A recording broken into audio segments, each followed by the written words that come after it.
Hello friends, स्वागत है आपका अपने यूट्यूब चैनल सिविल ज्ञान सिटी में। तो फ्रेंड्स, नेक्स्ट है ये आरसीसी का नेक्स्ट पार्ट है, पार्ट थर्ड है, और इसमें हम पूरा का पूरा ख़त्म कराएंगे आरसीसी। ठीक है, तो आइए देखते हैं limit state of collapse for bond. इससे पहले आप देख सकते हैं मैक्सिमम स्पेसिंग के बारे में बताए थे, शियर इन्फोर्समेंट का।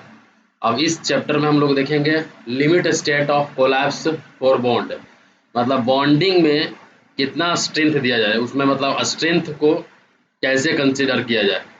बॉन्ड मतलब क्या होगा, स्ट्रेन कंपार्टिबिलिटी होता है। मतलब अगर कंक्रीट जो है वह स्टील के साथ क्या एक बॉन्ड बना के एक दूसरे के साथ रहता है, ठीक है, तो वो स्ट्रेन कंपार्टिबिलिटी के द्वारा होता है। तो उसमें क्या होता है कि बॉन्ड स्ट्रेस जनरेट होता है। बॉन्ड स्ट्रेस क्या होता है, shear stress develop between the steel bar surrounding the concrete. Concrete में अगर आप रिइंफोर्समेंट अगर डालते हैं तो ये दोनों के बीच में जो शियर स्ट्रेस इसके सरफेस पर डेवलप होता है उसी को हम बॉन्ड स्ट्रेस बोलते हैं। ठीक है, ये वाला जो पोर्शन है यहाँ पे ये वाला जो पोर्शन है, इतना जो लेंथ है उसको हम लोग बोलेंगे डेवलपमेंट लेंथ, एल डी। उसका वैल्यू होता है 5 sigma S divided by 4 tau B D. ठीक है, क्वेश्चन आता है इससे। ठीक है, ये शॉर्ट नोट्स का रिवीजन चल रहा है। तो एल डी जो हो गया वो डेवलपमेंट लेंथ होता है, 5 into sigma S divided by 4 tau B D. L D equals to development length हो जाएगा। Sigma S equals to allowable stress in steel और डिजाइन स्ट्रेस, इसका वैल्यू 0.87 एफ वाई होगा। टाउ बी डी जो होगा वो बॉन्ड स्ट्रेंथ ऑफ कॉन्क्रीट होगा, जो कि एफ सी के ऊपर में डिपेंड करेगा। ठीक है, और एफ सी के अगर आप बढ़ाते हैं, एफ सी के का वैल्यू अगर बढ़ाते हैं, मतलब ग्रेड ऑफ जो कॉन्क्रीट है वो अगर आप बढ़ाते हैं तो क्या होता है, टाउ बी डी का जो वैल्यू होता है वो बढ़ता है। देख सकते हैं आप यहाँ पे tau B D in limit state method grade of concrete दिया हुआ है और टाउ बी डी का वैल्यू दिया हुआ है। ठीक है, तो tau B D M15 grade के कॉन्क्रीट के लिए कितना होगा, 1 न्यूटन पर एम स्क्वायर होगा। ठीक है, tau B D grade of concrete M15 के लिए कितना होगा, 1 न्यूटन पर एम स्क्वायर होगा। M20 के लिए 1.2 होगा, M25 के लिए 1.4 होगा, M30 के लिए 1.5, M35 के लिए 1.7, M40 एंड अबव के लिए 1.9 होता है। ठीक है, तो ये आप याद रख सकते हैं क्योंकि इससे क्वेश्चन पूछ लेता है। Tau B D value for mild steel in tension, ये वाला जितना वैल्यू है ये अभी हम बताएं टाउ बी डी का वैल्यू, ये माइल्ड स्टील के लिए है। और टेंशन में जब रहेगा, माइल्ड स्टील अगर टेंशन टेंसाइल फोर्स में टेंशन स्ट्रेस में रहेगा तो उसमें ये वाला वैल्यू आएगा। ठीक है, अब देखिए माइल्ड स्टील क्वेश्चन यहाँ से काफ़ी पूछता है, बहुत ही इंपॉर्टेंट है ये वाला पोर्शन। अगर माइल्ड स्टील है और जोन अगर टेंशन जोन है तो वहाँ पे जो डिजाइन बॉन्ड स्ट्रेस होगा वो टाउ बी डी का वैल्यू जो आपका इस टेबल में दिया हुआ है वही वाला होगा। लेकिन माइल्ड स्टील अगर कंप्रेशन में होगा तो हम लोग 25% कंप्रेशन में इंक्रीज कर देते हैं डिजाइन बॉन्ड स्ट्रेस का वैल्यू। ठीक है, तो क्या हो जाएगा, कंप्रेशन में 1.25 हो जाएगा। ठीक है, कितना हो जाएगा, 1.25 हो जाएगा। अगर H Y S D bar होता है, high yield strength deform bar, और टेंशन में होता है तो ये टाउ बी डी के वैल्यू में अगर H Y S D bar होगा तो 60% इंक्रीज कर जाएगा टाउ बी डी, तो 1.60 हो जाएगा। अगर H Y S D bar है अगर कंप्रेशन में होगा तो और क्या होगा, कंप्रेशन में 25% बढ़ जाता है, मतलब टेंशन से कंप्रेशन में आएगा तो 25% बढ़ेगा एल डी का वैल्यू, टाउ बी डी का वैल्यू।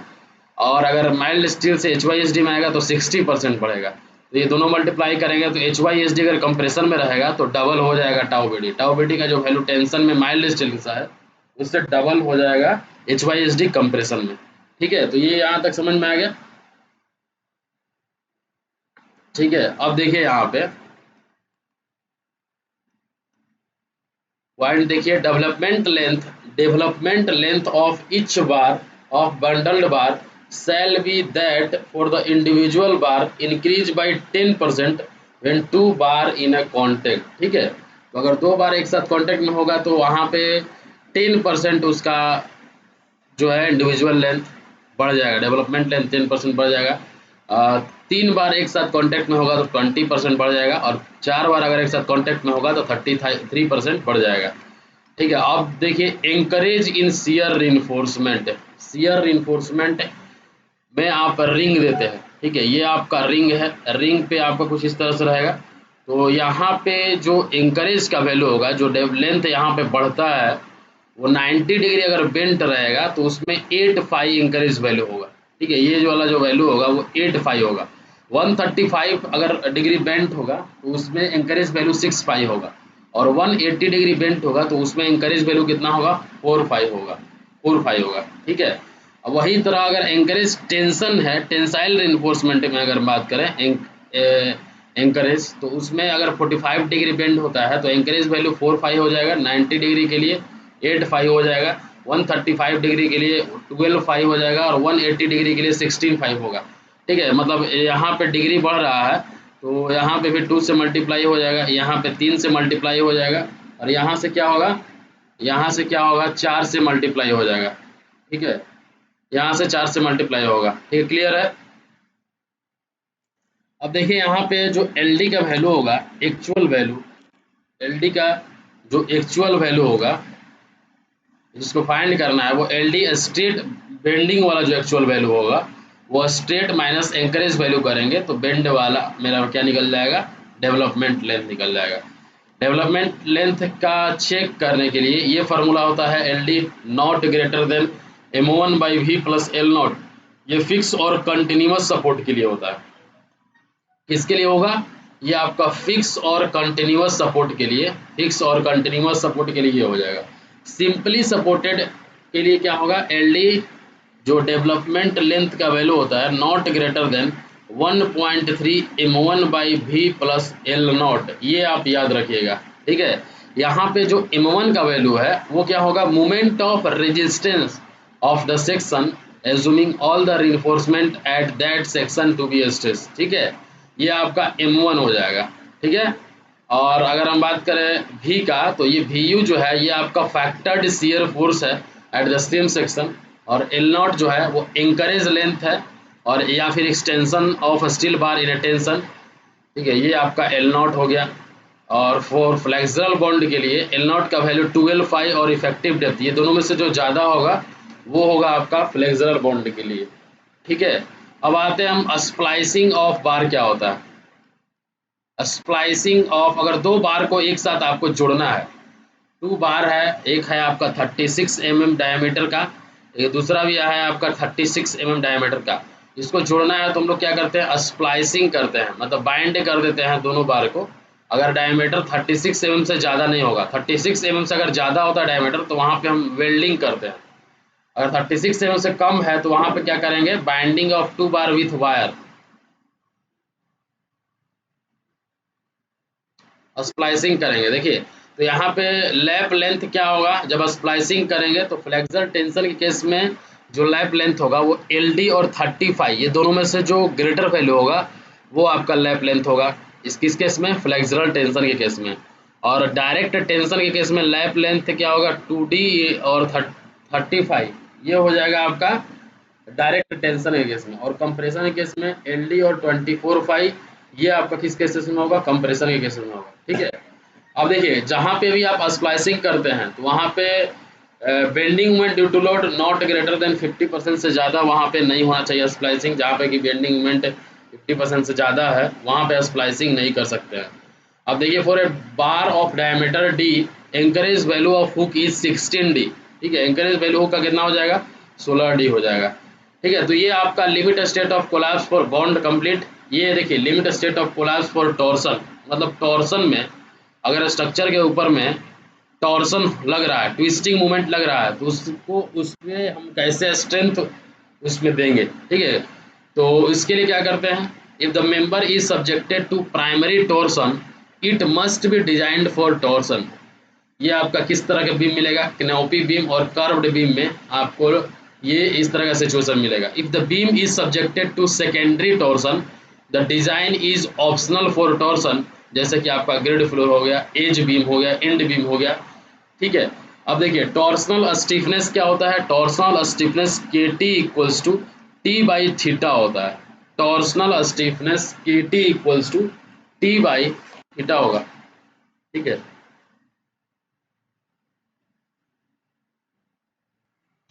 तो टॉर्सनल स्टिफनेस क्या हो जाएगा, टॉर्सनल टी बाई थीटा हो जाएगा।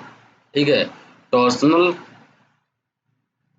टॉर्सन डिवाइडेड बाई थीटा, ठीक है। तो इसमें क्या होता है, स्पाइरल क्रैक आएगा। अगर टॉर्सन डेवलप होता है किसी बीम पे तो उसमें स्पाइरल क्रैक आएगा, ठीक है।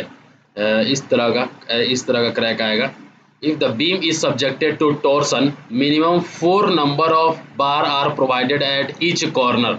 अगर बीम कोई भी टॉर्सन है, उसमें टॉर्सन आ रहा है, तो मिनिमम हम लोग 4 नंबर ऑफ बार प्रोवाइड करते हैं हर कॉर्नर पे, ठीक है। If beam is subjected to critical torsion shear design is primary और बेंडिंग इज सेकेंडरी। ये भी आप याद रखिएगा। अगर कोई भी बीम क्रिटिकल टॉर्सन से लग रहा है तो उसमें शियर डिजाइन प्राइमरी होता है, लेकिन बेंडिंग क्या होता है, सेकेंडरी होता है, ठीक है। अब हम आते हैं, देखते हैं टॉर्सन डिजाइन हम लोग कैसे करते हैं, ठीक है। इससे क्वेश्चन पूछ सकता है ये वाला। इससे आपका VE जो इक्विवेलेंट आपका शियर फोर्स है, इक्विवेलेंट आपका VE है, ठीक है, V है, वो कैसे निकलेगा, VU प्लस VT होगा। VU और VT का वैल्यू 1.6 TU इंटू B हो जाएगा, ठीक है। ये आपका टॉर्सन है TU और B आपका विड्थ ऑफ बीम है। तो फ्लेंस्ड बीम के केस में B इक्वल्स टू BW हो जाएगा। अब देखिए नॉमिनल अगर आप शियर स्ट्रेस निकालते हैं, जैसे कि V निकालते थे VU, तो टाउ भी निकालते थे, VU बाई BD होता था। तो यहाँ पे टाउ VE है, तो इक्विवेलेंट शियर स्ट्रेस है, तो VE डिवाइडेड बाई BD हो जाएगा, ठीक है। ये आपका एक नॉमिनल टॉर्सनल शियर स्ट्रेस है। तो टाउ VE हो गया यहाँ पे। अब देखिए हमको क्या करना है, टॉर्सन के लिए डिजाइन करना है। ये आपका अप्लाइड है, ये आपका क्या है, टाउसी मैक्स जो आप निकालते थे शियर में, वो वाला है। ये स्ट्रेंथ है। तो अगर स्ट्रेंथ से बड़ा नहीं है अप्लाइड, तो यहाँ पे कोई भी फेल्यूर नहीं होगा कि जितना अप्लाई कर रहा है उससे ज़्यादा स्ट्रेंथ है, तो यहाँ पे कोई फेल्यूर नहीं होगा, नो डायगोनल कंप्रेशन फेल्यूर। अगर टाउ भी का वैल्यू जो अप्लाई कर रहे हैं वो टाउसी मैक्स से ज़्यादा हो रहा है, मैक्सिमम से ज़्यादा हो जा रहा है, टाउसी मैक्सिमम मतलब मैक्सिमम जो शियर स्ट्रेंथ है उससे ज़्यादा हो जा रहा है, तो यहाँ पे क्या होगा, सडन फेल्यूर होगा। इसको हम लोग रीडिजाइन करेंगे। कैसे रीडिजाइन करेंगे, by increasing the depth of the beam.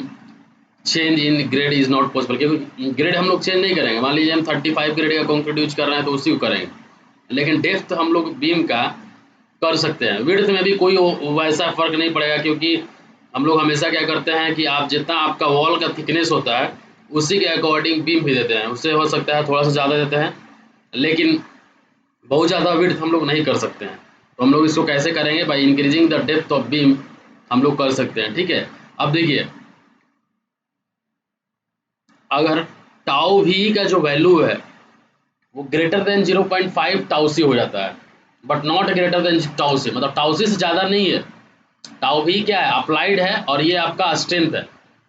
तो अप्लाइड अगर स्ट्रेंथ से ज़्यादा नहीं होता है, लेकिन 0.5 टाउ से मतलब इसका हाफ से ज़्यादा हो जाता है, तो यहाँ पे हम क्या करेंगे, मिनिमम शियर रिइंफोर्समेंट प्रोवाइड करेंगे, ठीक है। ये सेफ है शियर में, लेकिन फिर भी यहाँ पे मिनिमम, क्योंकि हाफ से ज़्यादा आ जा रहा है। तो A S B by B into S B equal to 0.4 divide by 0.875, ये हम लोग वर्टिकल स्टीरअप्स के रूप में यहाँ पे यूज करेंगे, ठीक है। ये वाला चीज़ आपको पता ही थे। जो ये टाउसी जो होता है, shear strength of concrete, shear resistance of beam without shear reinforcement depends upon, जो टाउसी होता है शियर रेजिस्टेंस होता है बीम का, वो 3 चीज़ के ऊपर में डिपेंड करेगा। Shear resistance of beam without shear reinforcement depends upon, first जो है dowel action of main steel, main steel के डॉयल एक्शन पे डिपेंड करेगा, एग्रीगेट इंटरलॉकिंग पे डिपेंड करेगा और अनक्रैक्ड कंक्रीट पे डिपेंड करेगा। ये 3 पे डिपेंड करेगा। एक होगा आपका टाउसी 1, टाउसी 2 और टाउसी 3, ठीक है। तो शियर रेजिस्टेंस टाउसी क्या है, shear resistance of beam without shear reinforcement depends upon tau C 1, मतलब सबसे पहला जो है वो dowel action of main steel, aggregate interlocking और अनक्रैक्ड कंक्रीट, ये 3 के ऊपर में डिपेंड करेगा। देखिए जो टॉर्सन डेवलप होता है उसके वजह से शियर डेवलप हो रहा है। टॉर्सन अगर आ रहा है बीम में तो उससे शियर डेवलप होगा। सपोज दैट आप कपड़ा धोते हैं, उसको अगर आप गाड़ते हैं तो क्या होगा, उसमें टॉर्सन डेवलप हो रहा है, और वो टॉर्सन क्या है, शियर स्ट्रेस प्रोड्यूस कर रहा है। तो इसलिए यहाँ पे भी शियर का कॉन्सेप्ट आ रहा है। शियर रिइंफोर्समेंट हम प्रोवाइड कर रहे हैं इन टर्म्स ऑफ रिंग जो हम लोग देते हैं, वर्टिकल स्टीरअप्स देते हैं। तो जो टाउसी है, यहाँ से काफ़ी क्वेश्चन पूछा जाता है, बराबर क्वेश्चन यहाँ से पूछा जाता है। जो shear resistance of beam without shear reinforcement depends upon टाउसी one, मतलब मेन स्टील के डॉयल एक्शन पे डिपेंड करेगा, एग्रीगेट इंटरलॉकिंग पे डिपेंड करेगा, और अनक्रैक्ड कंक्रीट पे डिपेंड करेगा। तीन चीज़ों के ऊपर में डिपेंड करता है। ठीक है, इसको हम लोग कैसे निकालते हैं, ये कोड IS 456 है। IS 456 में दिया हुआ है FCK और परसेंटेज ऑफ स्टील के बेस पे ये वैल्यू दिया हुआ है। ठीक है, यहाँ तक क्लियर है। अब देखिए, अगर टाउ VE का जो वैल्यू है 0.5 टाउ सी से ज़्यादा नहीं है, अगर टाउ VE का जो वैल्यू है 0.5 टाउ सी से ज़्यादा नहीं है, तो ये क्या होगा, शियर में सेफ होगा। और यहाँ पे हमको मिनिमम शियर रिइंफोर्समेंट भी प्रोवाइड करने का ज़रूरत नहीं है, क्योंकि ये हाफ टाउ सी से भी कम है। जो हम अप्लाई कर रहे हैं वो जितना कंक्रीट का शियर स्ट्रेंथ है उसके हाफ वैल्यू से भी कम है, मतलब उससे हाफ वैल्यू से भी ज़्यादा नहीं है, कम ही है। तो सपोज दैट मान लीजिए हम 100 किलो न्यूटन अप्लाइड कर रहे हैं, और जो कंक्रीट का स्ट्रेंथ है वो 200 किलो न्यूटन है, 200 क्या 220 किलो न्यूटन है, मतलब इसके हाफ का भी अगर हम बात करें 110 से भी कम है ये, तो उस केसेस में आपको क्या होगा, मिनिमम शियर रिइंफोर्समेंट का भी जरूरत नहीं होगा। हम लोग वहाँ पे टॉर्सन को इग्नोर करेंगे, TU का वैल्यू ज़्यादा रख मतलब 0 रखेंगे। The main steel in such A case should be designed by MU only, torsion effect is ignored. इस केसेस में हम लोग टॉर्सन को क्या करेंगे, इग्नोर करेंगे। ठीक है, क्लियर है। अब देखिए, अगर टाउ V का वैल्यू टाउ C से ज़्यादा होता है, अब आगे हम लोग जो अप्लाई कर रहे हैं वो स्ट्रेंथ से ज़्यादा हो जा रहा है, तो ये यहाँ पे सेफ नहीं है शियर में, तो शियर रिइंफोर्समेंट रिक्वायर्ड है। कितना है, VUS equals to V minus tau C into BD। इसको हम लोग क्या करेंगे, वर्टिकल स्टीरअप्स प्रोवाइड करेंगे यहाँ पे, सिर्फ और सिर्फ inclined स्टीरअप and bent up bar cannot resist the shear for this criteria. Inclined स्टीरअप्स और बेंटअप बार यहाँ पे प्रोवाइड नहीं करेंगे अगर टॉर्सन का केसेस आएगा तो। ठीक है, ये चीज़ आपकी इंपॉर्टेंट है, याद रखिएगा। ठीक है, क्लियर है, यहाँ तक क्लियर है। टॉर्सन में देखिए कुछ नहीं करना है, जैसे हम लोग शियर स्ट्रेस निकालने में हम लोग कंपेयर कर रहे थे, उसी तरह यहाँ पे टॉर्सन में भी करना है, क्योंकि टॉर्सन की वजह से भी शियर जनरेट होता है। ठीक है, यहाँ पे तक क्लियर हो गया। अब देखिए मोमेंट का बात करें तो इक्विवेलेंट मोमेंट अगर आप निकालिएगा, ME equals to MU plus MT होता है। MU आपका अल्टीमेट मूवमेंट हो जाएगा, और MT टॉर्सन के कारण जो मूवमेंट क्रिएट हो रहा है वो होगा आपका MT। तो इक्विवेलेंट मूवमेंट अगर निकालिएगा तो MU प्लस MT होगा। MT का value TU into 1 plus D/B divided by 1.7 होगा। ठीक है, ये देखिए ये इक्विवेलेंट मूवमेंट है, इक्विवेलेंट मूवमेंट है ये, क्लियर है। MU प्लस MT होगा, MU plus TU into 1 plus D/B divided by 1.7। यहाँ से अगर MU निकालिएगा 0.87 FY into AST into D minus 0.42 XUMS, इससे आप कंपेयर करिएगा। इससे काफ़ी क्वेश्चन पूछ देता है, कभी कभी डायरेक्टली ये फार्मूला से ही पूछ देगा इक्विवेलेंट मूवमेंट अगर टॉर्सन डेवलप हो रहा है तो क्या होगा। अगर जो आपका MT है, ये जो आपका टॉर्सनल मूवमेंट है, वो अगर अल्टीमेट मूवमेंट से कम होता है तो यहाँ पे कोई भी कंप्रेशन स्टील का जरूरत नहीं है। No need of any compression steel, कोई भी no need of compression steel. अगर MT का जो वैल्यू है वो अगर MU से ज़्यादा हो जाता है तो additional compression steel is required. वो कितना होगा, MT minus MU equals to 0.87 FY into ASC into D minus D dash होगा। ठीक है, ये आप याद रखिएगा। ट्रांसवर्स स्टील अगर आपको निकालना है तो ये फार्मूला होता है ASB equals to tau VE minus tau C into B into SB divided by 0.87 FY होता है। और ASB का वैल्यू जो होगा TU into SB divided by 0.87 FY into B1 D1 plus VU into SB divided by 0.87 FY 2.5 D1। ये दोनों में से जो ज़्यादा वैल्यू होगा वो आपका ट्रांसवर्स स्टील होगा। ठीक है, वो क्या होगा, ट्रांसवर्स स्टील होगा। क्लियर है, व्हिचएवर इज मोर। अब देखिए यहाँ पे जो डेप्थ है बीम का, अगर 450 mm से ज़्यादा होता है, अभी हम आपको डीप बीम बताए थे कि 750 mm से ज़्यादा होगा तो उसको डीप बीम बोलेंगे, साइड फेस रिइंफोर्समेंट प्रोवाइड करेगा। लेकिन अगर टॉर्सन डेवलप हो रहा है किसी बीम में और उस बीम का जो डेप्थ है वो 450 mm से ज़्यादा हो रहा है, समझ रहे हैं हम क्या बोल रहे हैं? अगर किसी भी बीम में टॉर्सन डेवलप हो रहा है और उस बीम का डेप्थ जो है वो 450 mm से ज़्यादा होता है, तो वहाँ पे हम साइड फेस रीइंफोर्समेंट प्रोवाइड करते हैं in case of torsion, torsion के केसेस में, ठीक है। फॉर नॉन प्रिज्मेटिक बीम और टेपर्ड सेक्शन में जो टाउ भी होगा, जो हम पहले बताए थे कि टाउ भी इक्वल्स टू क्या होगा, टाउ भी equals to V divided by B D. तो अब इस केसेस में टाउ भी equals to V U in minus M U by D into tan beta divided by B D, ये होगा आपका टेपर्ड सेक्शन में।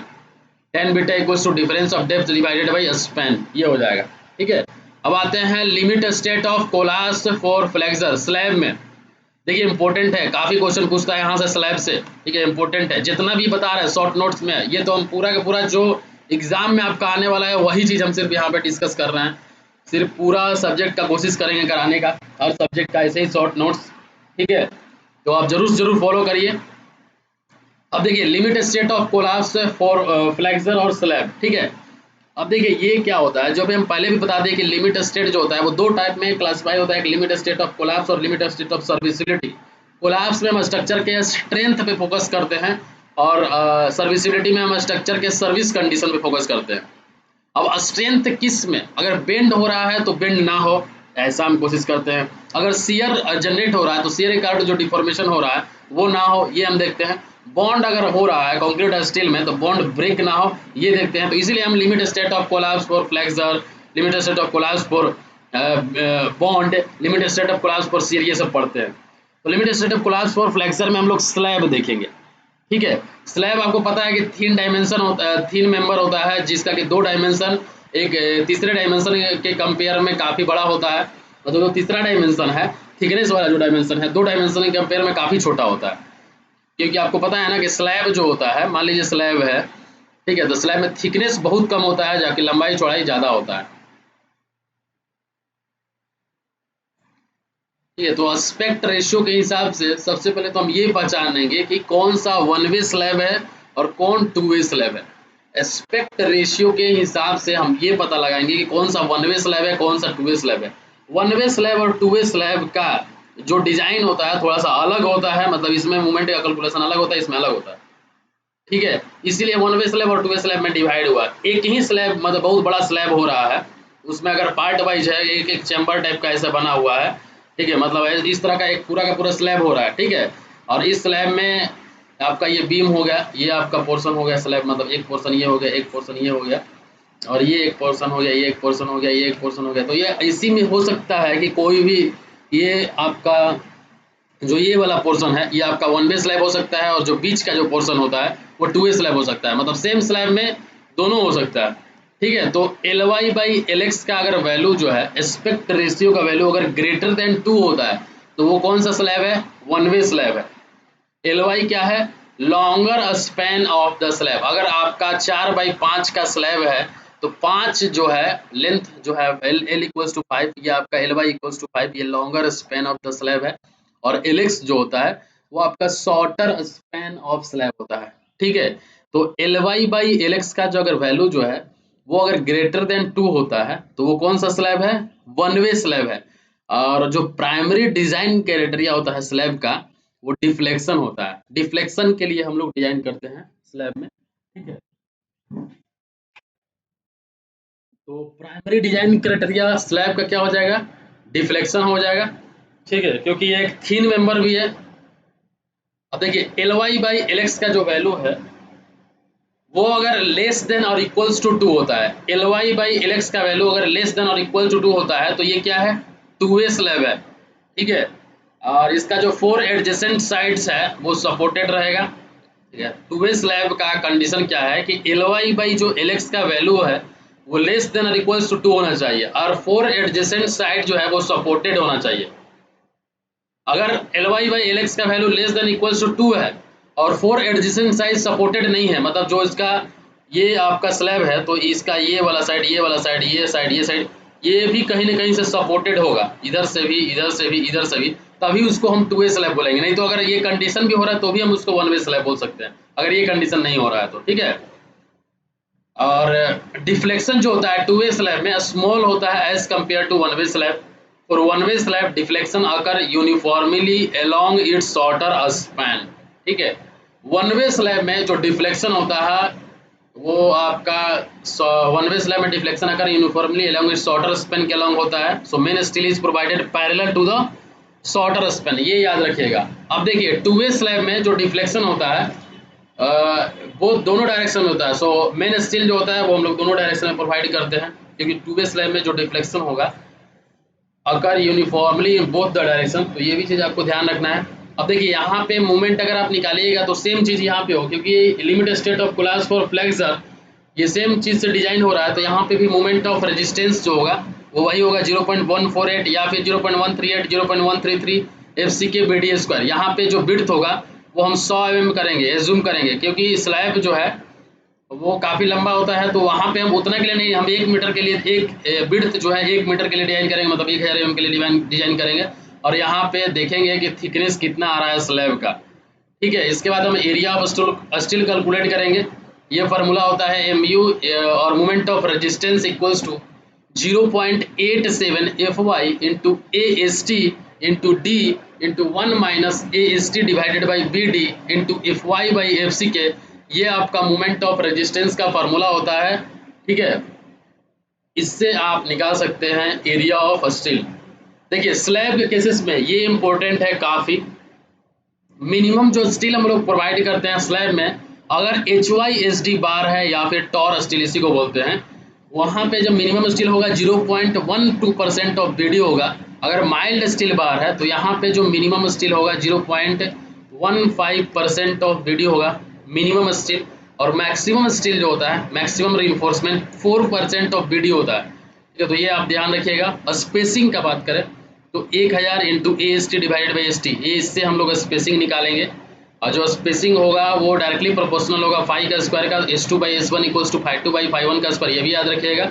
मतलब अगर 12 mm का रिइंफोर्समेंट दे रहे हैं स्लैब में और स्पेसिंग आपका 150 mm सेंटर टू सेंटर है, ठीक है, तो अगर सपोज दैट मेरे पास 12 mm का रिइंफोर्समेंट नहीं है, अगर हमको 10 mm का रिइंफोर्समेंट देना है तो कितना स्पेसिंग होगा, तो ये आपका phi1 हो गया, ये आपका S1 हो गया, ये आपका phi2 हो गया, ये आपका S2 हो गया। तो इस फॉर्मूला से आप इजीली निकाल सकते हैं इसमें। ठीक है, इससे भी काफ़ी क्वेश्चन पूछता है, इससे भी पूछेगा। नेक्स्ट देखते हैं स्पेसिंग का बात करें, जो मेन स्टील होता है स्लैब में वो कितना स्पेसिंग देते हैं मेन स्टील में। मेन स्टील में हम बात करें तो कितना स्पेसिंग देते हैं,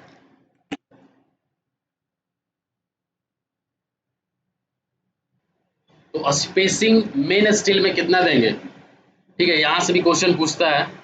मेन स्टील में जो स्पेसिंग होगा वो 3D होगा। D क्या है, diameter of bar. Diameter of बार जो आप स्लैब में प्रोवाइड किए हैं वो हो जाएगा, या फिर 300 mm, ये दोनों में से जो स्मॉलर होगा वो हो जाएगा मेन स्टील में स्पेसिंग। डिस्ट्रीब्यूशन स्टील में कितना होगा 5D और 450 mm, ये दोनों में से जो स्मॉलर होगा वो स्पेसिंग होगा। Shear reinforcement is not provided in slab. Shear reinforcement हम लोग प्रोवाइड नहीं करते हैं स्लैब में, क्योंकि शियर के लिए डिजाइन ही नहीं करते हैं, क्योंकि इसमें हमेशा जो है टाउ भी जो है अगर टाउसी से ज़्यादा होगा तो हमेशा हम लोग क्या करेंगे, रीडिजाइन करेंगे, फिर से देखेंगे डेप्थ वगैरह चेंज करके। टाउ भी अगर ग्रेटर देन टाउ से होगा। Maximum diameter of bar used in slab is 1/8 of the overall thickness of the slab.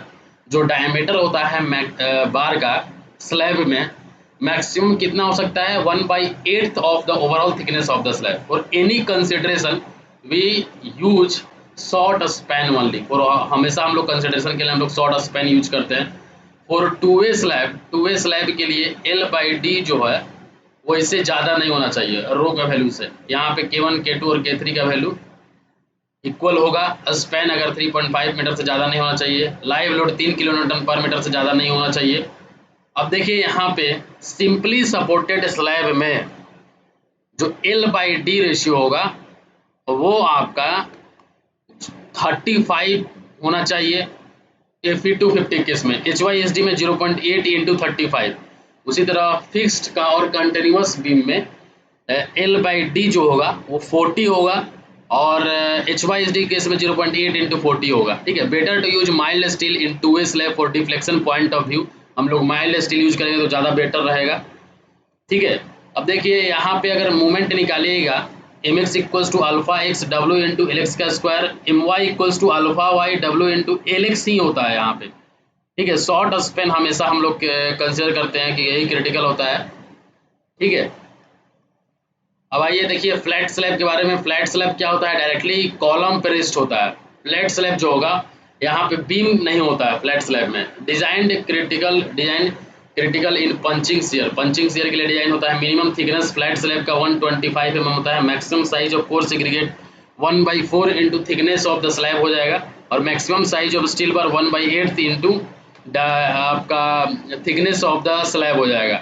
Isotropic slab है, मतलब वहाँ पे जो रिइंफोर्समेंट होगा एक्स और वाई डायरेक्शन में सेम होगा, जैसे कि स्क्वायर स्लैब होगा। ऑर्थोट्रॉपिक स्लैब है तो वहाँ पे जो रिइंफोर्समेंट होगा एक्स डायरेक्शन में, सपोज दैट ये एक्स डायरेक्शन है तो यहाँ पे और वाई डायरेक्शन में सेम नहीं होगा, तो वो ऑर्थोट्रॉपिक स्लैब होगा। इसमें रेक्टेंगल आता है, एग्जाम्पल रेक्टेंगल हो जाएगा।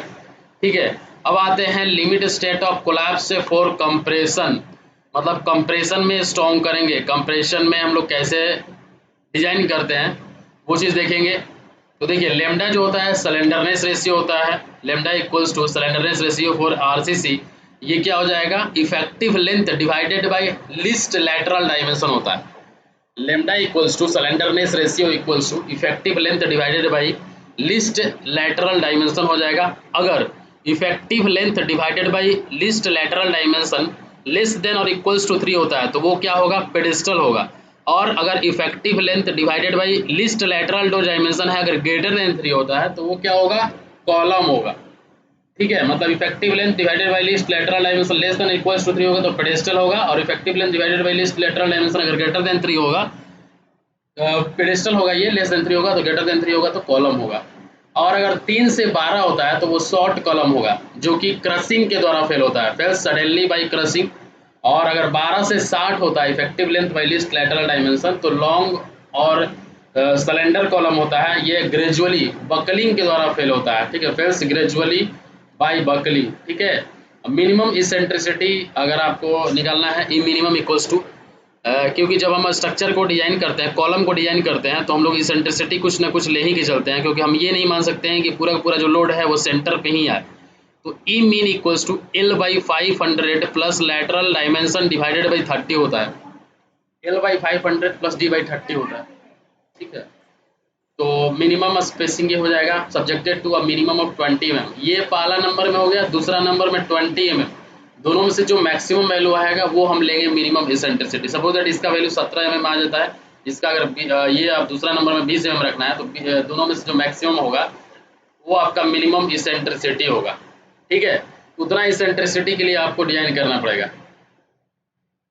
ठीक है, तो एल जो है यहाँ पे अनसपोर्टेड लेंथ है। All the column are design for minimum eccentricity as per IS 456/2000 के हिसाब से सारा जो कॉलम है वो मिनिमम इसेंट्रिसिटी के लिए डिजाइन होता है।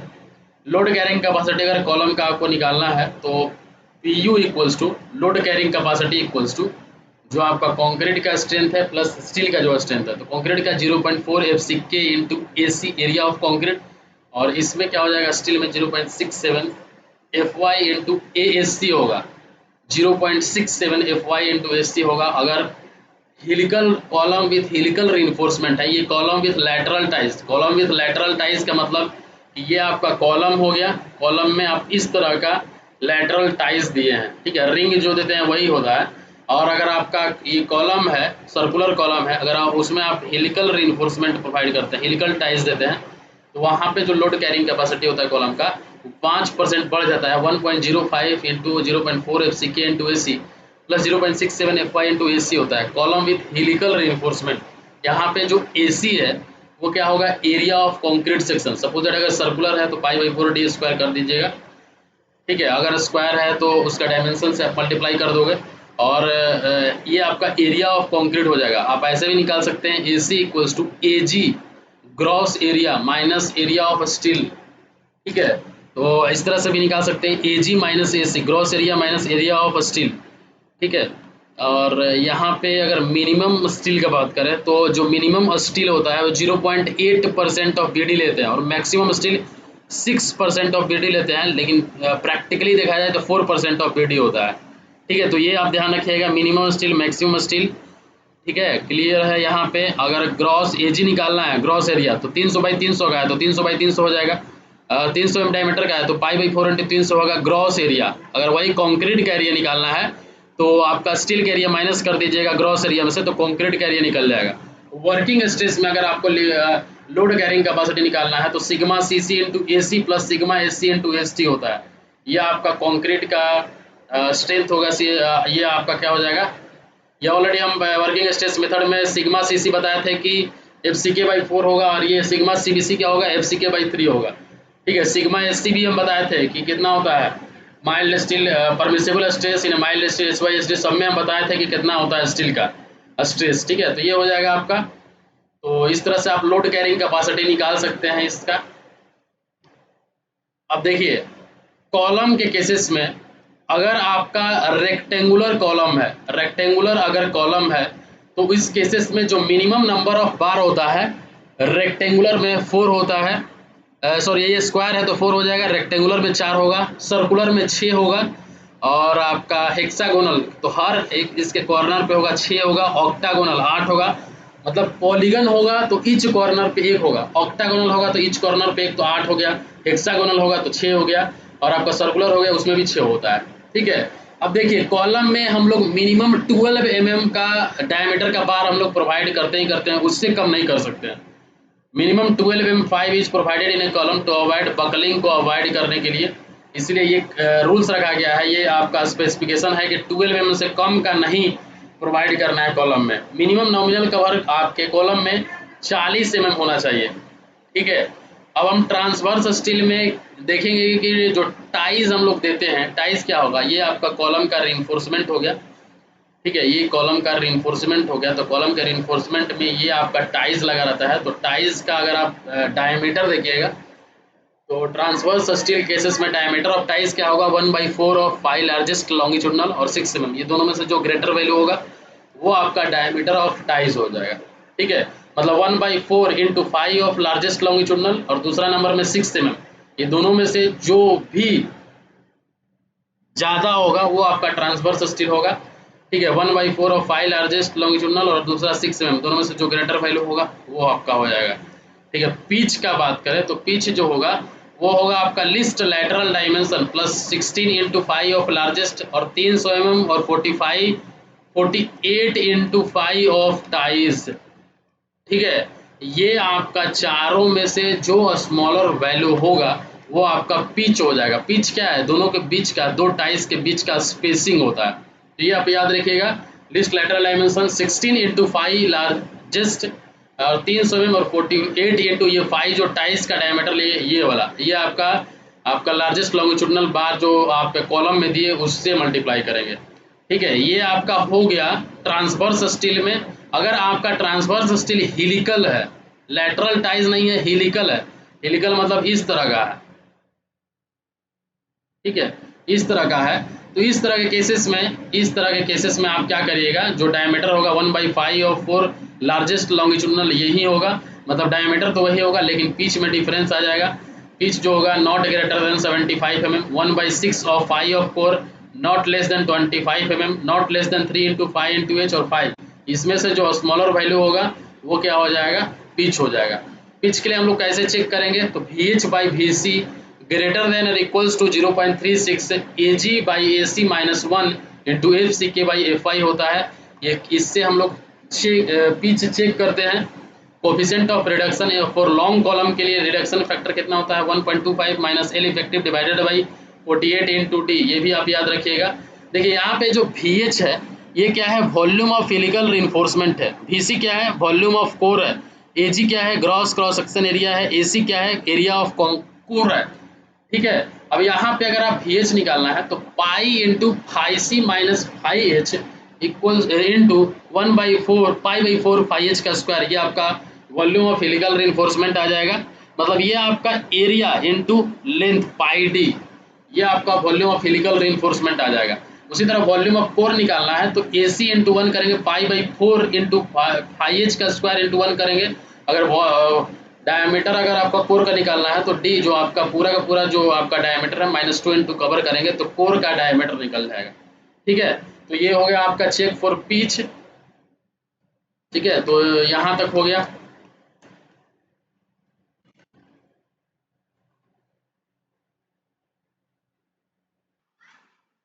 तो इंटरेक्शन कर्व देखिए, यहाँ पे इंटरेक्शन कर्व से क्या क्वेश्चन पूछ सकता है। देखिए ये आपका इंटरेक्शन कर्व है, ठीक है, यहाँ पे M U equals to P U in T E, और ये यहाँ पे पी यू है। जोन 1 2 3 4 ये 4 टाइप में डिवाइड है। ये आपका जो थर्ड का नंबर है, थर्ड पॉइंट है, ये आपका बैलेंस पॉइंट है। ये जोन 1 जो है इंटरेक्शन कर्व का, ये आपका बेस्ट जोन है, ठीक है। और जोन 2 जो है, ये इसी जोन 2 में सारा जो स्ट्रक्चर है डिजाइन होता है। बस आप इतना ही याद रखिए। मैक्सिमम स्ट्रेन, ये ए बी जो है, ए से लेके जो बी पोर्शन है, ये यहाँ पे टेंशन फेल्योर होता है। बी आपका बैलेंस फेल्योर होगा, बी से लेके सी आपका कंप्रेशन फेल्योर होगा, और सी से लेके डी जो होगा मिनिमम इसेंट्रिक जोन है, ठीक है, मिनिमम इसेंट्रिक जोन है, ठीक है। ये आपसे क्वेश्चन क्या पूछेगा, ये आपको कर्व दे देगा और बोल देगा कि फर्स्ट जो जोन है, जो आपका सी से लेकर डी जोन है, वो आपको वो जोन को आप क्या बोलते हैं, तो मिनिमम इसेंट्रिक जोन बोलते हैं, ठीक है। मैक्सिमम स्ट्रेन इन ए कॉलम का बात करें तो प्योर एक्सियल के केसेस में 0.002 होता है, प्योर बेंडिंग के केस में 0.0035 होता है। प्योर एक्सियल अगर स्ट्रेन होगा तो आपका 0.002 होगा, प्योर बेंडिंग 0.0035 होगा। अगर बेंडिंग और एक्सियल दोनों चीज है, एक्सियल लोड एंड मोमेंट दोनों चीज लग रहा है यहाँ पे, तो यहाँ पे 0.0035 minus 0.75 times of strain at the rate of list compression side, मतलब 0.0035 माइनस 0.75 ई मीन, ये होता है आपका बेंडिंग और एक्सियल दोनों केसेस में, ठीक है। अब आते हैं हम लोग लिमिट स्टेट ऑफ कोलैप्स में फुटिंग्स के बारे में देखेंगे।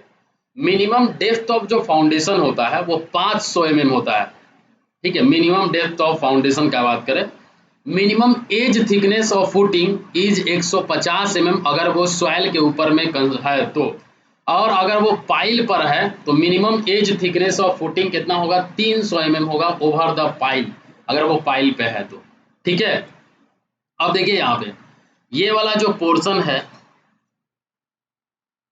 ये आपका एज है, ये एज 150 mm होगा एज थिकनेस अगर वो सॉइल पे होगा, अगर पाइल पे होगा तो 300 mm होगा। मिनिमम डेप्थ ऑफ फाउंडेशन निकालना है तो कैसे निकालिएगा, minimum depth of foundation P by gamma into 1 minus sine phi divided by 1 plus sine phi का होल स्क्वायर, ये आपका मिनिमम डेप्थ ऑफ फाउंडेशन निकालने का फॉर्मूला है। डीएफ क्या है, मिनिमम डेप्थ ऑफ फाउंडेशन है, पी क्या है, सॉइल प्रेशर है, gamma unit weight of soil है, फाई जो है वो angle of internal friction between the soil particles, ये आपका फाई है, ठीक है।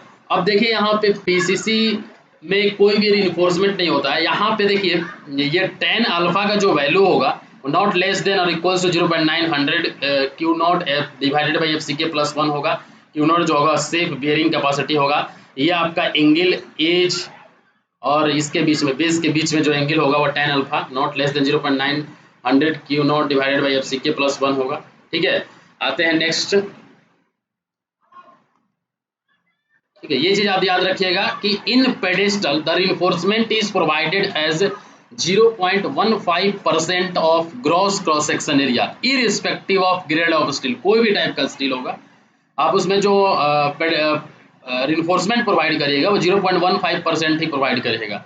अब देखिए क्रिटिकल सेक्शन के हिसाब से ही जो फुटिंग है वो डिजाइन होता है। तो क्रिटिकल सेक्शन तीन टाइप में होता है, तीन सेक्शन पे हम क्रिटिकल, तीन चीज के लिए हम लोग देखेंगे। फॉर बेंडिंग मोमेंट के लिए क्रिटिकल सेक्शन क्या है, फॉर वन वे शियर के लिए क्रिटिकल सेक्शन क्या है, फॉर टू वे शियर के लिए क्रिटिकल सेक्शन क्या है, ठीक है।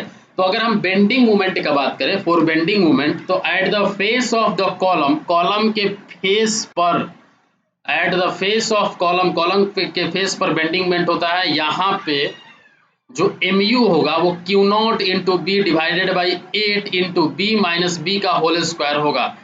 जो आपका मूवमेंट होगा Q not into B divided by 8 into B minus B का होल स्क्वायर होगा। ये आपका for bending movement. For one way shear के लिए जो क्रिटिकल सेक्शन होगा, critical section occurs at a distance d from the face of the column, ठीक है। ये आपका d distance from the face of the column, ये आपका क्रिटिकल सेक्शन होगा। Vu equals to Q not into B by two minus B by two minus D हो जाएगा। ये आपका फॉर वन वे शियर के लिए हो जाएगा टाउ भी equals to V U divided by B into D होगा। अगर टाउ भी लेस देन टाउ सी होता है तो safe in one way shear होगा। टाउ भी अगर ग्रेटर देन टाउ सी होता है तो वहां पे हम क्या करेंगे, स्ट्रक्चर को रीडिजाइन करेंगे। ठीक है, वन वे शियर के लिए जो क्रिटिकल सेक्शन होगा at a distance D from the face of the column, ये आप याद रखिएगा critical section one way shear के लिए। बेंडिंग मोमेंट के लिए फेस ऑफ द कॉलम पे हो जाएगा। ठीक है, इसका ये फॉर्मूला है, ये भी फॉर्मूला याद रखिएगा। ये आपका क्यू नॉट इंटू बी। ठीक है, देखिए ये कुछ नहीं है, ये आपका लोड का वैल्यू होगा, ये आपका क्या हो जाएगा, ये आपका यूडीएल लोड हो गया इंटू आप डिस्टेंस से मल्टीप्लाई करिएगा, फिर एक बार डिस्टेंस से मल्टीप्लाई करिएगा तो मूवमेंट आता है, होता है ना कि अगर डब्ल्यू किलो न्यूटन पर मीटर लोड लग रहा है तो डब्ल्यू इंटू लेंथ से मल्टीप्लाई करते हैं तो फोर्स आ जाएगा, और उसको परपेंडिकुलर डिस्टेंस से मल्टीप्लाई करेंगे तो मूवमेंट आ जाएगा। तो यहाँ पे अगर मूवमेंट कैलकुलेट करना है तो Q not divided by B, W L square by 8 है ना, उसी तरह का कुछ होता है, Q not divide into B divided by 8। अब देखिए बी ये पूरा पोर्शन है, ये आपका क्रिटिकल सेक्शन है, तो बी ये पूरा का पूरा यहाँ से लेके यहाँ तक बी है, बी में से ये वाला बी अगर माइनस करते हैं तो वो हो जाएगा बी माइनस बी, आपका क्रिटिकल सेक्शन आ जाएगा। उसी तरह वन वे शियर के लिए डी है तो ये वाला पोर्शन में B by two half, half में से माइनस बी बाई टू, ये वाला माइनस करेंगे, इसके बाद डी माइनस करेंगे तो ये वाला मेरा आ जाएगा। ठीक है, अब देखिए टू वे शियर के लिए, टू वे शियर को हम लोग पंचिंग शियर बोलते हैं। इसमें जो क्रिटिकल सेक्शन होगा at a distance D by two from the periphery of the column, मतलब ये आपका कॉलम है, ये आपका फुटिंग है।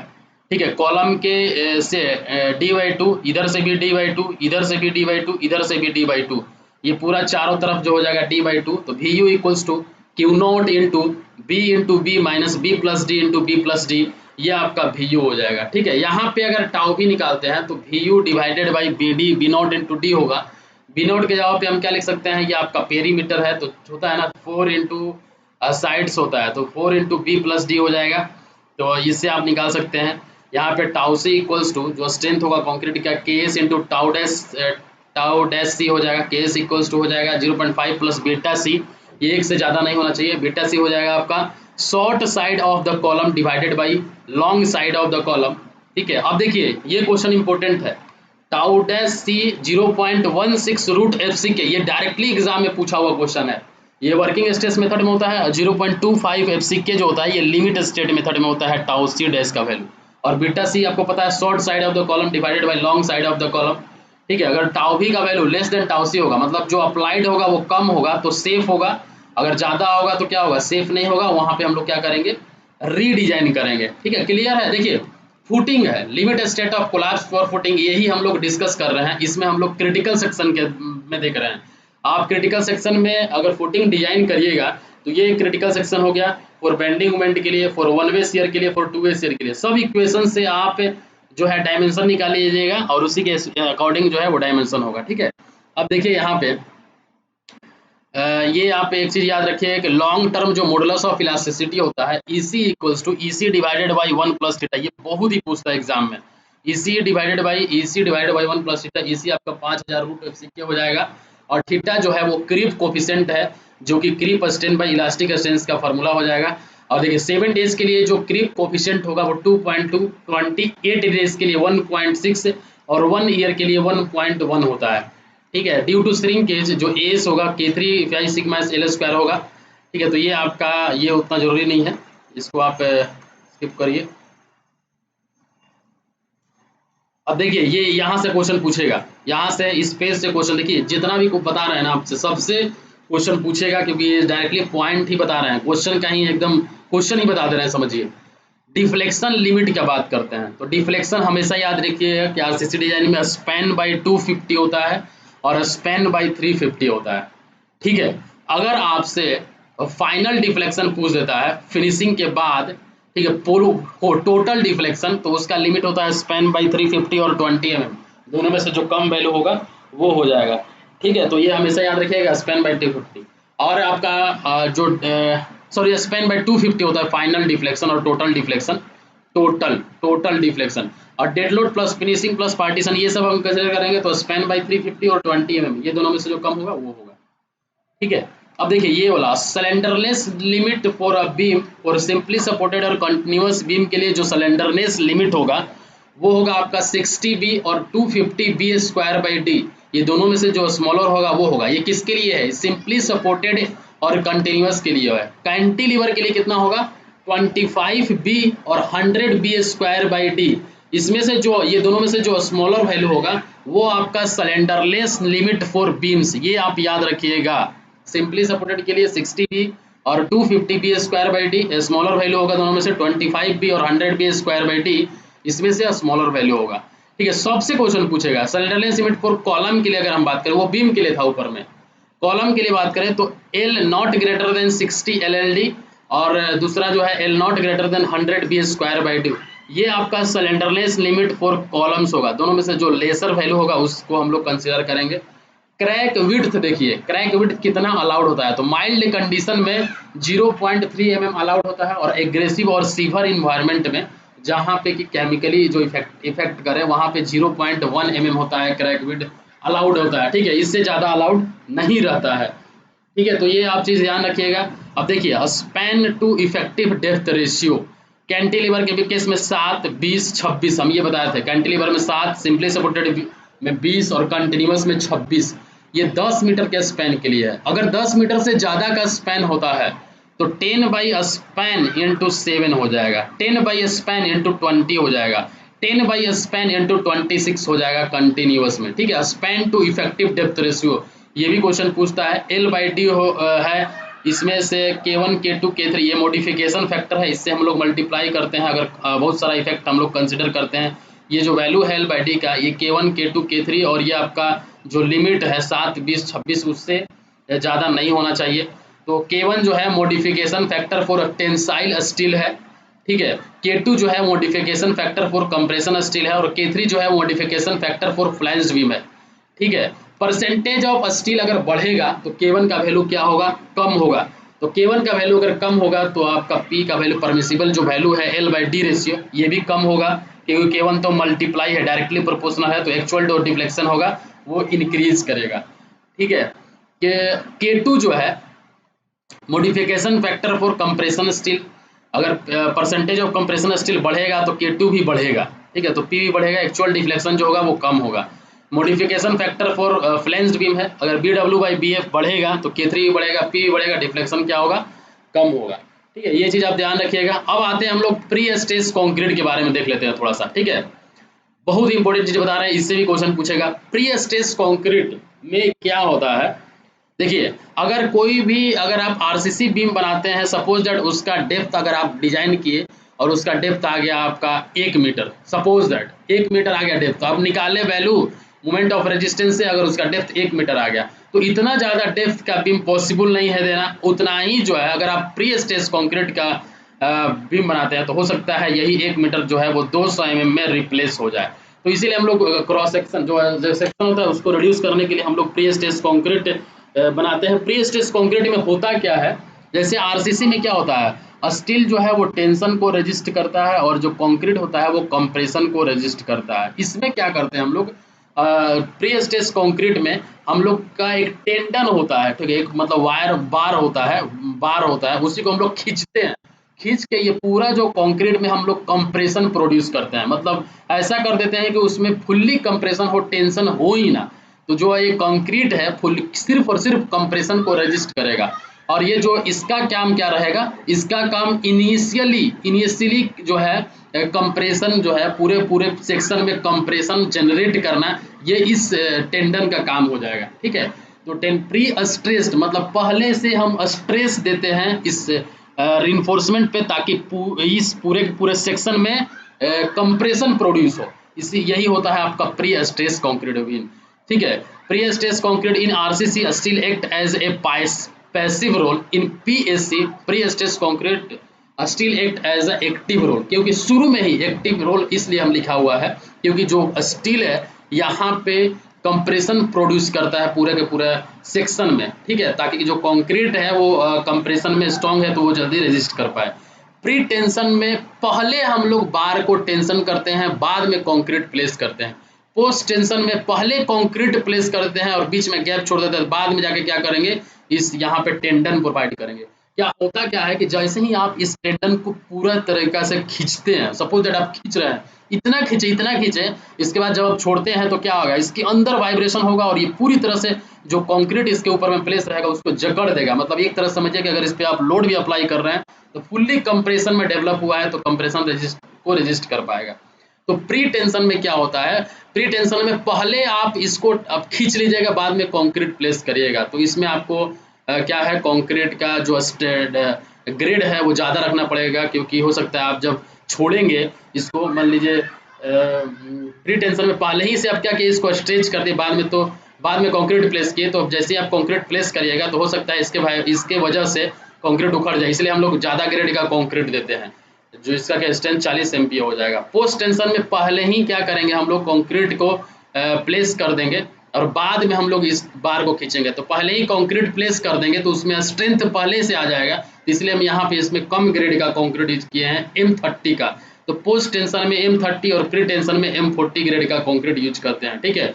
और ऑर्डिनरी RCC में हम लोग M20 ग्रेड का कंक्रीट यूज करते हैं। मिनिमम जो सीमेंट कंटेंट होता है प्री स्ट्रेस कंक्रीट में वो 300 से लेके 360 kg पर मीटर क्यूब होता है, RCC में भी उतना ही होता है। और प्लेन सीमेंट कंक्रीट में 200 से 220 kg पर मीटर क्यूब होता है। और जो स्टील हम लोग देते हैं उसमें कार्बन कंटेंट 0.7 से 0.8%, मैग्नीज 0.6% और सिलिका जो है वो 0.1% होता है। और आयरन तो ऑब्वियस है कि 98% से ज़्यादा होगा। RCC के लिए जो हम लोग कोड बुक यूज करते हैं वो IS 456-2000 है। और प्री स्ट्रेस्ड कंक्रीट बीम के लिए IS 1343-1980 ये यूज करते हैं हम लोग प्री स्ट्रेस कंक्रीट बीम के लिए, ठीक है। अब देखिए मैक्सिमम जो सीमेंट कंटेंट होता है वो हम मिनिमम के बारे में बात किए, यहाँ पे जो हम बताएं ये मिनिमम इतना देना ही देना है। मैक्सिमम जो सीमेंट कंटेंट का बात करें तो मैक्सिमम प्री स्ट्रेस के केसेस में 530 kg पर मीटर क्यूब हो जाएगा, RCC में 450 kg 1 मीटर क्यूब में, रिजिड पेवमेंट में 425 kg पर मीटर क्यूब। मैक्सिमम सीमेंट जो है क्यों देते हैं, क्योंकि क्रैक विड्थ क्राइटेरिया को वो फॉलो करता है, और मिनिमम जो सीमेंट देते हैं वो स्ट्रेंथ क्राइटेरिया को फॉलो करता है। सीमेंट हम बहुत ज़्यादा भी नहीं दे सकते हैं, अगर बहुत ज़्यादा सीमेंट आप देते हैं, चाहे 530 kg पर मीटर कुछ ज़्यादा देते हैं तो क्या हो जाएगा, उसमें क्रैक आने का चांसेस रहेगा, क्रैक का जो विड्थ होगा वो ज़्यादा आपको दिखेगा, तो इसलिए ज़्यादा सीमेंट नहीं देना है, ठीक है। ज़्यादा सीमेंट मतलब कम भी नहीं देना है, क्योंकि कम दीजिएगा तो स्ट्रेंथ का प्रॉब्लम। तो मिनिमम और मैक्सिमम दोनों का हम बता दिए। कवर आप प्री टेंशनिंग में 20 mm प्रोवाइड करिएगा, पोस्ट टेंशनिंग में आप 30 mm प्रोवाइड करिएगा, या फिर साइज ऑफ द केबल दोनों में से जो ज़्यादा होगा वो आप पोस्ट टेंशनिंग में, ठीक है। अब देखिए RCC में आप स्टील यूज करते थे, माइल्ड स्टील यूज करते थे Fe 250 का, HYSD Fe 500 का, तो यहाँ पे अलाउड नहीं होता है, क्योंकि इसमें लॉसेस बहुत ज़्यादा होता है। क्योंकि जब आप खींचेंगे ये टेंडन को, जो आपका स्टील होता है, जो आपको जिसको आपको प्री स्ट्रेस करना है, पहले से स्ट्रेस लगाना है, तो अगर आप ज़्यादा ग्रेड का नहीं दीजिएगा स्टील तो इसमें लॉसेस बहुत ज़्यादा होता है, इतना तो लॉस हो जाता है 250 तक। तो इसलिए हम इसमें ज़्यादा ग्रेड का स्टील देते हैं। 2350 MPa इसमें स्ट्रेंथ होता है, इसमें स्ट्रेन कम होगा, लेस इलोंगेशन होगा, ठीक है। तो ये भी चीज़ ध्यान रखिएगा। अब देखिए प्री टेंशनड में कौन सा मेथड यूज होता है, लोड ट्रांसफर जो होता है वो बॉन्ड बाय बॉन्ड होता है, और इसमें होवर मेथड यूज होता है जिसको कि लॉन्ग लाइन मेथड भी बोलते हैं। और पोस्ट टेंशनिंग में बाय बियरिंग से स्ट्रेस का ट्रांसफर होता है, लोड का ट्रांसफर होता है, और इसमें आपका फ्रीसनेट मेथड हो जाएगा, ली मेकाल सिस्टम हो जाएगा, मैग्नल ब्लैटन हो जाएगा, और गिफोर्ड उड़ाल सिस्टम हो जाएगा। ये आपका 4 होता है आपका पोस्ट टेंशन में। इसमें 32 वायर एक ही बार में हम लोग क्या करेंगे, स्ट्रेच करते हैं। इसमें आपका लकड़ी का रहता है, ठीक है। ये आप इसमें मान ली 2 वायर हम लोग करते हैं मैग्नल ब्लैटन में, और गिफोर्ड उड़ाल में ओनली 1 वायर को हम लोग क्या करते हैं, स्ट्रेच करते हैं, ठीक है। तो ये चीज़ आप ध्यान रखिएगा। अब देखिए यहाँ पे जो ट्रांसफर मिनिमम जो अनस्ट्रेस्ड रिइंफोर्समेंट होता है, जिसको कि स्ट्रेस नहीं देते हैं, टेंडन को छोड़ के लॉन्गिट्यूडनल जो स्टील होता है 0.2% of the gross cross section area होता है, जो कि माइल्ड स्टील बार होता है, और 0.15% of gross cross section area होता है, जो कि HYSD बार के केस में होता है, ठीक है। जैसे कि आप स्लैब में भी देखे थे, लेकिन वहाँ पे 0.12% था, लेकिन यहाँ पे 0.2% है माइल्ड स्टील केस में, 12 होगा सॉरी यहाँ पे, और यहाँ पे हो जाएगा HYSD बार। उसी तरह ट्रांसवर्स स्टील में मेंबर विद डायनामिक लोडिंग में 0.3% से ज़्यादा नहीं होना चाहिए, 0.2% से ज़्यादा नहीं होना चाहिए। Member without dynamic loading 0.1%। Dynamic loading मतलब इम्पैक्ट लोडिंग, हाइट से कोई लोडिंग दे रहे हैं तो, और विदाउट डायनेमिक लोडिंग मतलब नॉर्मल लोडिंग, ठीक है। साइड फेस रिइंफोर्समेंट और स्किन रिइंफोर्समेंट क्या होता है, देखिए डीप बीम के केसेस में डीप बीम किसको बोलते हैं? प्री स्ट्रेस कंक्रीट बीम के केस में प्री स्ट्रेस का बात कर रहे हैं। नॉर्मल बीम में तो जो अगर जो डेप्थ ऑफ बीम अगर 750 mm से ज़्यादा होता है तो उसको हम डीप बीम बोलते हैं नॉर्मल में, जो आपका आरसीसी का बीम है। लेकिन यहाँ पे क्या है, प्री स्ट्रेस कंक्रीट बीम में अगर डेप्थ जो है 500 mm से ज़्यादा होता है तो उसको हम क्या बोलेंगे? डीप बीम बोलते हैं। ठीक है, तो और अगर देखिए ये तीन चीज़ है यहाँ पे डीप बीम का। आरसीसी में 750 mm से ज़्यादा होगा, अगर आरसीसी में टॉर्सन डेवलप हो रहा है, आरसीसी स्ट्रक्चर है उसमें आपको पता है कि टॉर्सन डेवलप हो रहा है, तो डेप्थ अगर 450 mm से ज़्यादा होगा तब भी इसको हम क्या करेंगे? डीप बीम के कंसिडरेशन में ही रखेंगे। और अगर प्री स्ट्रेस कंक्रीट बीम है, अगर डेप्थ उसमें 500 mm से ज़्यादा होता है तो वो प्री स्ट्रेस कंक्रीट बीम है। यहाँ पे shear force plus bending moment दोनों कंसिडरेशन होता है आरसीसी बीम में, अगर डेप्थ 750 mm से ज़्यादा होता है तो। और अगर 450 अगर से ज़्यादा होगा, जब आपका शियर फोर्स, बेंडिंग मोमेंट और टॉर्सन तीनों लगेगा, तो इसमें हम लोग साइड फेस रीइंफोर्समेंट प्रोवाइड करते हैं, जो कि आपका वेब पोर्शन में प्रोवाइड करते हैं। 0.1% ऑफ एजी और 0.1% ऑफ वेब एरिया होता है। ठीक है, अब देखिए डिफ्लेक्शन जो होता है आपका इसमें प्री स्ट्रेस कंक्रीट बीम में एट कास्ट लेवल पे एल नॉट ग्रेटर L/250 से ज़्यादा नहीं होना चाहिए, और आफ्टर इरेक्शन और पार्टीशन L/350 और 20 mm दोनों में से जो कम वैल्यू होगा वो हम लेंगे। और अपवार्ड डिफ्लेक्शन जो होगा वो कितना होता है? 300 mm, L/300 से ज़्यादा नहीं होना चाहिए। ठीक है, to determine the cement mortar strength, 10 cm size of cube is used. The 7-day strength of the grouting material shall not be less than 17 Newton per mm square. ये भी आप याद रखिएगा। Tension of a wire at a time shall not be greater than 2.5% of the total wire. जो tension होता है wire में वो टोटल वायर का 2.5% से ज़्यादा नहीं होना चाहिए। ठीक है, ये आपको समझ में आ गया। अब देखिए एनालिसिस देखते हैं। प्री स्ट्रेस कंक्रीट बीम में हम लोग कैसे एनालाइज करते हैं? कोसेंट्रिक टेंडन है, ये टेंडन है, अगर आप सेंटर पे इसको डाल रहे हैं तो यहाँ पे जो स्ट्रेस आएगा वो P/A आ जाएगा सिंपल। यहाँ पे कंप्रेशन को पॉजिटिव और टेंशन को निगेटिव ले आए। इसेंट्रिक टेंडन रहेगा, मतलब इसेंट्रिसिटी पे लगेगा। ये आपका सेंटर है, सेंटर से इतना डिस्टेंस पे अगर लग रहा है तो एक तो आपका डायरेक्ट जो स्ट्रेस है P/A वो लगेगा, और एक आपका इसेंट्रिसिटी के वजह से जो स्ट्रेस लग रहा है, इसेंट्रिसिटी की वजह से क्या होता है? मूवमेंट क्रिएट होता है, और मूवमेंट की वजह से अगर आप किसी भी बीम में मूवमेंट लग रहा है तो वहाँ पे बेंडिंग स्ट्रेस लगता है, जैसे कि sigma B Y equals to M by I equals to sigma B by Y equals to, ठीक होता है ना कि M by I equals to sigma by Y. ठीक है, ये होता है ना, तो यहाँ पे sigma equals to M by Z हो जाएगा, M equals to P into E divided by Z हो जाएगा। ठीक है, तो वही P into A divided by Z नीचे में होगा, बॉटम में होगा तो बॉटम में टेंशन होगा। ठीक है, और टॉप में कंप्रेशन होगा। बॉटम में क्या होगा? टेंशन होगा, टॉप में कंप्रेशन होगा।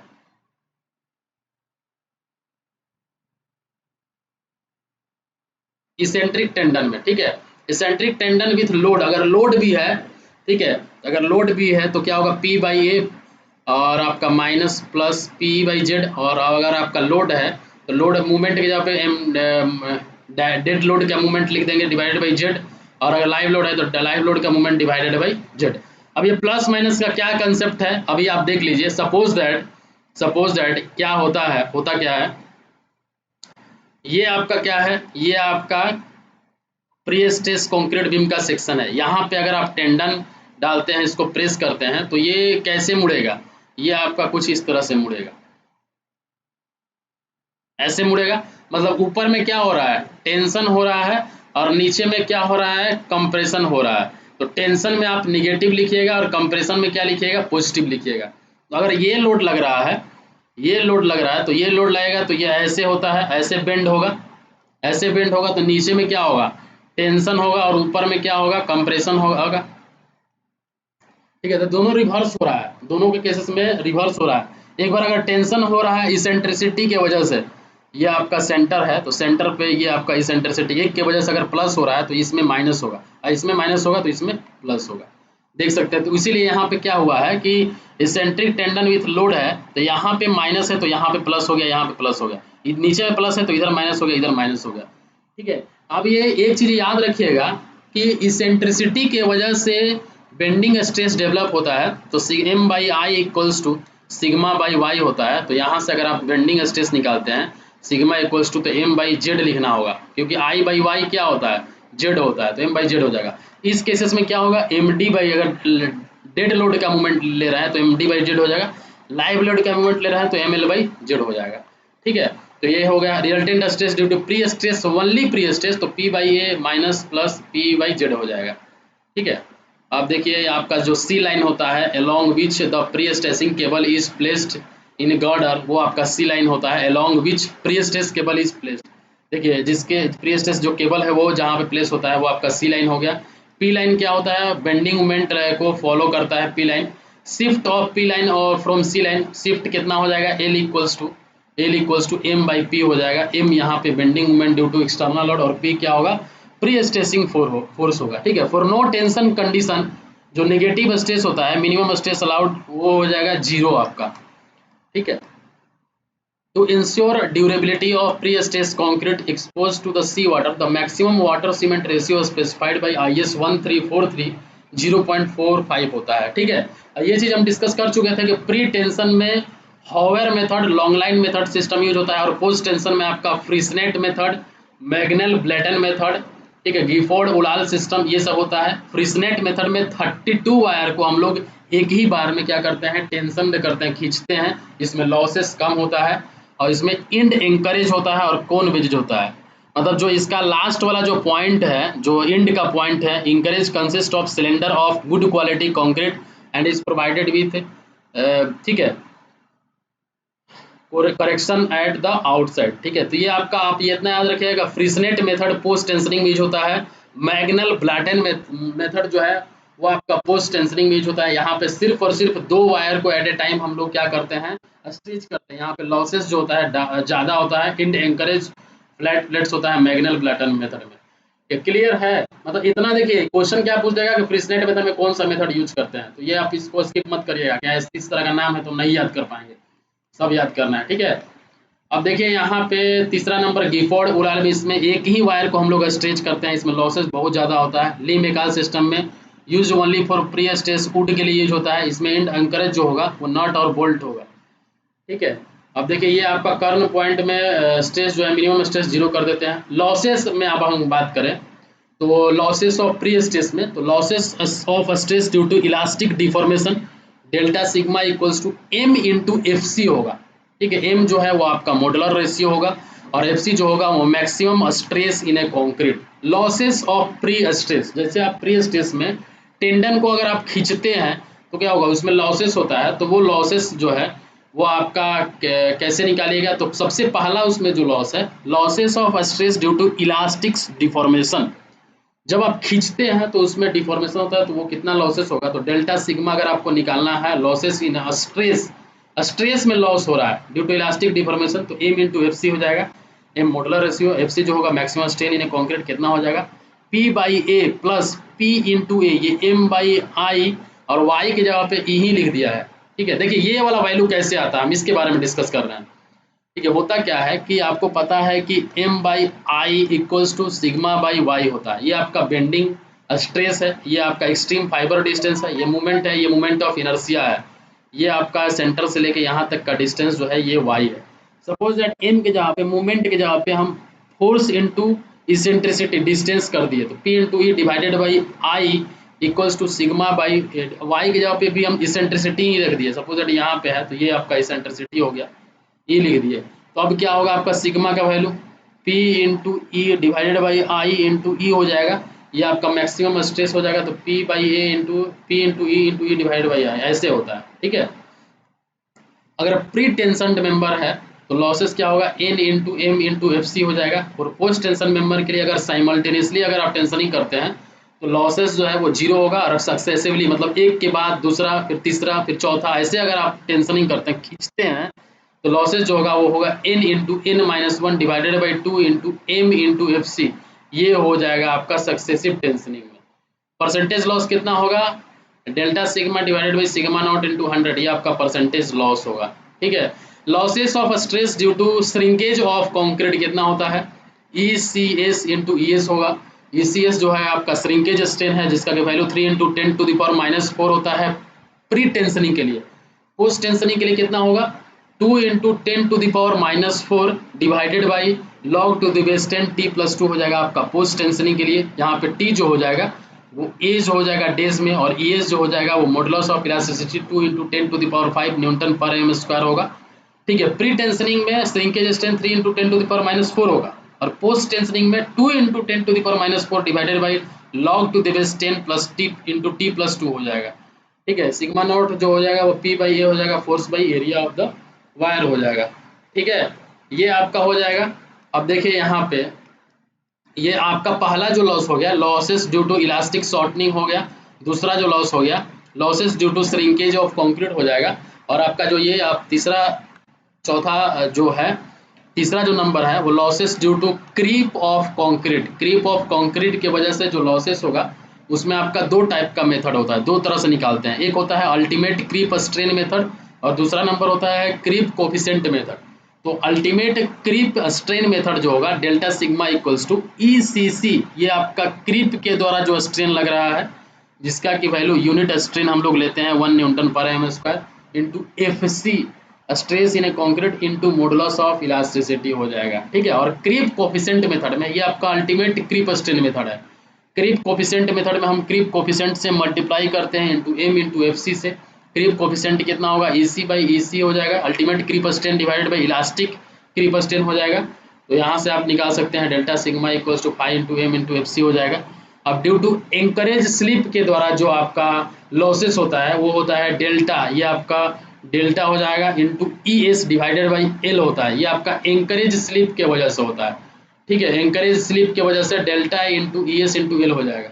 अगर हम बात करते हैं due to creep of steel की वजह से, तो ये आपका relaxation of pre stress in steel की वजह से होता है। ये 0.5 FY से 0.8 FY होता है।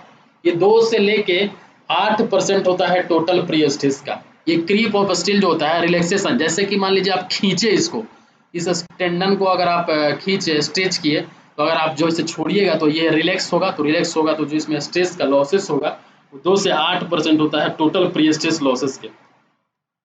ड्यू टू फ्रिक्शन, फ्रिक्शन कब होगा, ठीक है, फ्रिक्शन जब आप कंक्रीट प्लेस कर दीजिएगा तो फ्रिक्शन होगा जब उसमें टेंडन को खींचते हैं। ठीक है, तो सिग्मा इसमें कैसे निकालेगा, sigma naught into mu alpha plus K into X होता है। तो सिग्मा नॉट जो होगा initially pre stressing force at the jacking end, mu जो हो जाएगा coefficient of friction between duct and steel wire, alpha जो है angle between the tangent drawn at the jacking end and the considered section और change of the slope from 1 into in, ये हो जाएगा K जो होगा constant for wave effect. If the tendon are tensioned from both the end, losses of pre stress is half of the initial हो जाएगा। अगर दोनों तरफ से आकर स्ट्रेच करते हैं तो जो लॉसेस होगा प्री स्ट्रेस में वो क्या हो जाएगा, हाफ हो जाएगा। तो दोस्तों यहाँ पे जो है वो RCC डिजाइन का कंप्लीट शॉर्ट नोट्स आपको हम बता दिए, शॉर्ट नोट्स का रिवीजन करा दिए। इतना ही पूछेगा, इससे ज़्यादा कभी नहीं पूछेगा।